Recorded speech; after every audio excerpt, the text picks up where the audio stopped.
इस वक्त की बड़ी खबर राजधानी पटना से आ रही है। आपको बता दें कि पटना के इस्कॉन मंदिर में आतंकी हमला हो चुका है। आपको बता दें कि 3 आतंकी पटना के इस्कॉन मंदिर में घुस चुके हैं और घुसने के पश्चात जैसे ही गेट पर आते हैं 2 पहरेदार खड़े होते हैं, 2 गार्ड खड़े रहते हैं, उन्हें गोलियों से छल्ली कर दिया जाता है। गोलियों से छल्ली करने के बाद हैंड ग्रेनेड फेंका जाता है। हैंड ग्रेनेड की आवाज़ इतनी तेज होती है कि जितने भी श्रद्धालु होते हैं अफरा तफरी का माहौल हो जाता है। जिसके पश्चात बताया जा रहा है कि तीनों आतंकी अंदर मंदिर में घुसे हुए हैं और घुसने के पश्चात जो पुजारी हैं उन्हें अपने कब्जे में ले लिया है। हालांकि आपको बता दें कि तस्वीरों के माध्यम से आप देख सकते हैं कि एटीएस के जवान मंदिर में आ गए हैं और पूरे मंदिर को अपने कब्जे में ले लिए हैं। हालांकि आपको बता दें कि अंदर से सूचना मिल रही है कि वायरलेस के पर जो कोतवाली का वायरलेस है उस पर मैसेज आया था कि 3 आतंकी पटना के इस्कॉन मंदिर में आतंकी हमला करने वाले हैं, जिसको लेकर के पूरी तरीके से एटीएस के जो जवान हैं यहाँ पर आ चुके हैं और अपने पूरी तरीके से जो अंदर आतंकवादी घुसे हुए हैं उन्हें डिटेन करने का पूरा प्रयास किया जा रहा है। हालांकि घबराने की कोई ज़रूरत नहीं है, क्योंकि यह पूरा जो वाकया दोहराया जा रहा है एटीएस का मॉक ड्रिल है। मैं दोबारा बता देता हूँ, एटीएस का मॉक ड्रिल है। किसी भी नागरिक को घबराने की आवश्यकता नहीं है, क्योंकि इस तरीके से अगर भविष्य में किसी तरह की अनहोनी होती है अगर मंदिर में, तो उसे किस तरीके से निपटा जाए उसी के लिए यह जो होता है मॉक ड्रिल एटीएस का किया जाता है। आपको बता दें कि जो मंदिर परिसर है, मंदिर के परिसर के बाहर 100 मीटर के रेडियस में जितने भी जो वाहन आते हैं उन्हें बैरिकेड कर दिया गया है, उन्हें डाइवर्सन का रूट दिया गया है, क्योंकि इधर कोई भी आदमी ना आ पाए, क्योंकि इधर आतंकी हमला हुआ है और आतंकी हमले से कोई भी चोटिल ना हो जाए, किसी भी आदमी को खतरा ना हो, इसके लिए पुलिस प्रशासन और एटीएस के द्वारा यह 100 मीटर के रेडियस में पूरी तरीके से नाकाबंदी कर दी गई है।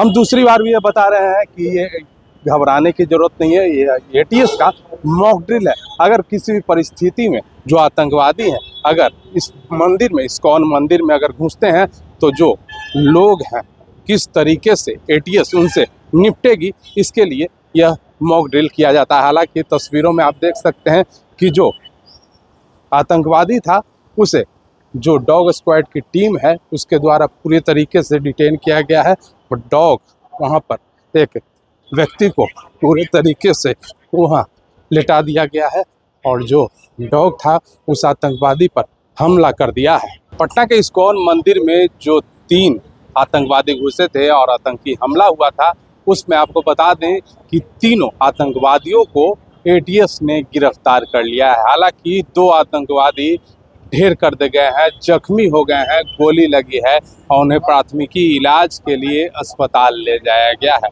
हालांकि आपको बता दें कि पूरी तरीके से इस मॉक ड्रिल में जो एटीएस का मॉक ड्रिल था उसमें 3 की संख्या में आतंकवादी पटना के इस्कॉन मंदिर में घुसते हैं। इस्कॉन मंदिर में घुसने के पश्चात जो अंदर के 3 पुजारी हैं उन्हें अपने कस्टडी में ले लेते हैं। उन्हें अपनी कस्टडी में लेने के पश्चात आपको बता दें कि अपने आप में पूरे मंदिर को कस्टडी में लिया जाता है और उनके पास से नए जो लाहौ लश्कर हथियार थे और हैंड ग्रेनेड थे। हैंड ग्रेनेड तकरीबन 5 से 6 की संख्या में आतंकवादी जो घुसे थे उन्होंने फोड़ा है।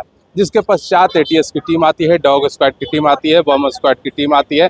तीनों जो आतंकवादी होती है उन्हें डिटेन किया गया है, जिसमें आपको बता दें कि कई एटीएस के जवान भी इसमें घायल हुए हैं। हालांकि आपको बता दें कि यह पूरी तरीके से मॉक ड्रिल था और इस मॉक ड्रिल में साफ तरीके से यह बताना था कि अगर आपातकालीन स्थिति अगर किसी भी तरह की आती है, जिसमें अगर किसी भी परिस्थिति में अगर आतंकवादी हमला पटना में होता है तो उसे किस तरीके से निपटा जाए, इसलिए यह मॉक ड्रिल कराया गया था। इस पर क्या विशेष जानकारी रहे हैं law and order additional ASP Krishna Murari Prasad. पहले जरा आप यह देखें। मुझे अपराह्न में जानकारी प्राप्त हुई है इस्कॉन मंदिर के माध्यम से कि 3 टेररिस्ट इसमें एंट्री लिए हैं और प्रथम फ्लोर पर पहुंच गए हैं। उनमें कुछ हमारे जो पुजारी हैं उनको भी हार्म करने का प्रयास किया गया है। तत्काल पुलिस ने हरकत में आई और अपने सभी विंग को, जो भी विंग हो सकते हैं, जिसमें कि ATS का विंग हो गया, आसपास में मेडिकल टीम है, CF का विंग है, बाकी जितने भी इकाई है सभी को फ़ोन किया गया। साथ ही FSL की टीम को भी खबर किया गया, FSL की टीम भी यहाँ पर पहुँची है, मेडिकल टीम, बाकी मजिस्ट्रेट सभी लोगों को खबर की गई है। ATS पहुँच करके अपनी जो SOP का पालन करते हुए उन्होंने प्रॉपरली इसका नक्शा किस जगह में घुसा है, क्या क्या है, प्रॉपरली उनको समझ लिया है। उसके हिसाब से उन्होंने अपनी कवायद प्रारंभ करी। कवायद प्रारंभ करने के क्रम में तो जो भी होस्टेज थे उनको मुक्त किया गया और जो टेररिस्ट के रूप में इसमें आए थे उनको हम बड़े अच्छे तरीके से हैंडल किया गया और उसके साथ में उसको पकड़ा जा सका है। कुछ घायल भी हुए हैं, हमारे जो पुलिसकर्मी हैं उसको गोली भी लगी है, ये चीज़ें हैं।